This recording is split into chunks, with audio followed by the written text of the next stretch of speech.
Ta fausse humilité est une prison. Oui, une prison. Que tu portes chaque jour. Tu n'es pas humble, tu es frustré. Et ce masque te détruit silencieusement. On t'a menti. Briller n'est pas de l'orgueil. C'est ton devoir. Chaque fois que tu retiens ta lumière, tu trahis ton âme. Ce que tu appelles humilité n'est que peur de toi-même. La lumière en toi n'est pas décorative. Elle est explosive. Ne pas t'affirmer, c'est un blasphème contre l'univers. Tu as été programmé pour te limiter. Et maintenant tu te condamnes toi-même. Ce que le monde appelle arrogance n'est que ton énergie naturelle qu'on t'a appris à craindre. Tu as été scammé par la peur, et tu l'appelles humilité. Ta lumière est un volcan, et tu marches avec un masque de cendre. Tu es un phare dans la nuit, mais tu as peur d'éclairer. Ton âme est un diamant brut, et tu la caches sous la poussière. Tu es un feu sacré, mais tu tentes de rester une braise. Le monde attend ton explosion, et tu trembles dans l'ombre. La fausse humilité, ce concept, si souvent vanté comme une vertu, mérite que l'on s'y arrête profondément. Combien de fois avons-nous entendu ce mot, asséné comme un commandement, comme une règle de sagesse? Mais derrière ce masque, derrière cette injonction répétée à « être humble », se cache souvent autre chose. Un voile, une cage invisible, une prison intérieure. La fausse humilité n'est pas un état de grâce. C'est une limitation. Elle est comme un fleuve qui s'éteint dans des terres arides, refusant de se jeter dans l'océan qu'il est destiné à rejoindre. Elle est frustration, peur, et refus inconscient de reconnaître ce que nous sommes véritablement. Comme le disait Hermès Trismégiste, celui qui ne connaît pas sa lumière intérieure erre dans l'obscurité de ses illusions. Imaginez un instant l'histoire de Socrate, ce philosophe grec qui ne cessait de dire « Je sais que je ne sais rien ». Certains pourraient penser qu'il s'agissait là d'humilité, mais si l'on creuse plus profondément, Socrate incarnait une humilité radicale, non pas pour se diminuer, mais pour reconnaître la source de toute connaissance et éveiller celle des autres. Il ne se cachait pas derrière un masque, il explorait l'infini de la conscience humaine. La vraie humilité n'est jamais effacement. Elle est reconnaissance de la lumière qui nous traverse. Et pourtant, combien de personnes clament avec véhémence « Il faut être humble », comme si ce simple cri pouvait recouvrir le vide intérieur qui les hante. Mais ce n'est pas de la sagesse. C'est un masque, une armure pour dissimuler la peur, l'incapacité à s'affirmer, le doute de soi. Ceux qui condamnent la manifestation naturelle de la lumière chez autrui projettent souvent leurs propres limitations. Ils appellent arrogance, ce qui n'est parfois que l'expression naturelle et nécessaire de la lumière. La lumière, cette flamme qui brûle en chacun de nous, n'est pas là pour être contemplée de loin.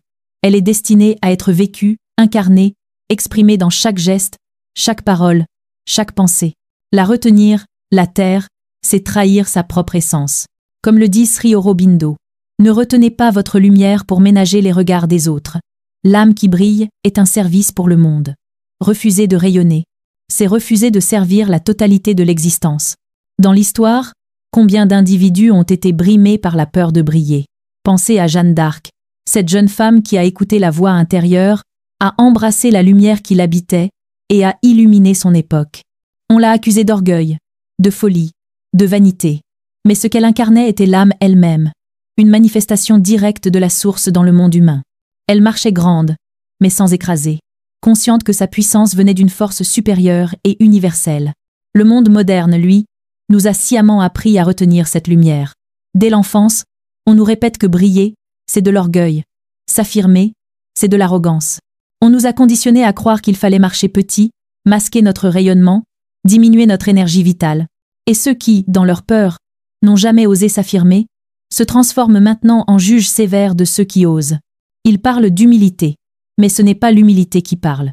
C'est la jalousie, le doute de soi, la peur de voir en l'autre ce qu'ils n'ont pas osé être eux-mêmes. Bernard de Montréal disait « L'homme éteint chez l'autre ce qui n'ose pas allumer en lui-même ». Quelle vérité profonde et bouleversante. Pour comprendre cette dynamique, observons les traditions spirituelles du monde. Dans le bouddhisme, l'ego n'est pas le mal, mais l'illusion. L'humilité n'est pas l'autonégation. C'est la reconnaissance que nous ne sommes pas séparés de la totalité. La vraie humilité consiste à laisser circuler la lumière de la conscience à travers nous, sans l'attacher à l'ego, sans la retenir par peur. Comme le dit Bouddha, laissez votre lumière briller comme le soleil, mais laissez-la servir et non dominer. Dans le taoïsme, Lao Tse nous enseigne « être grand comme l'eau, humble comme la vallée ». L'eau ne cherche jamais à dominer, et pourtant, elle façonne les montagnes, traverse les roches et nourrit la vie. C'est exactement cela. L'humilité vraie est un canal clair pour la lumière. Elle ne se diminue jamais, mais elle s'écoule, libre et puissante, modelant le monde sans jamais imposer sa force. Et dans le christianisme primitif, l'apôtre Paul disait « Je puis tout en celui qui me fortifie ». L'humilité n'est pas l'effacement du soi, mais la reconnaissance de la source divine qui traverse chaque acte humain. Chaque véritable sage, chaque être qui rayonne ne se diminue pas. Il laisse simplement la lumière s'exprimer à travers lui, conscient que sa grandeur ne lui appartient pas, mais à l'univers. Revenons à notre quotidien. Combien d'âmes marchent humblement, pensant qu'elles ne sont rien, qu'elles n'ont rien à apporter, qu'elles ne sont pas uniques. Et pourtant, chaque sourire, chaque geste de compassion, chaque idée originale, chaque acte de courage, est une étincelle de lumière qui transforme le monde. Vous êtes humble, parce que vous ignorez votre grandeur. Vous êtes humble, parce que vous avez accepté les limites que le monde projette sur vous. Et c'est cette acceptation qui crée la fausse humilité. Mais imaginez un instant que vous preniez conscience de ceci. Vous êtes l'énergie primordiale. Vous êtes la pure conscience incarnée. Vous êtes ce souffle qui traverse les siècles, cette étincelle qui relie chaque âme. Cette réalisation fait disparaître toute humilité factice. Comment rester petit quand l'univers entier vibre en vous? Comment retenir votre lumière quand elle est la manifestation même de la source? Comme le dit Ramana Maharshi, celui qui connaît sa vraie nature ne s'abaisse jamais, car il sait qu'il est l'infini.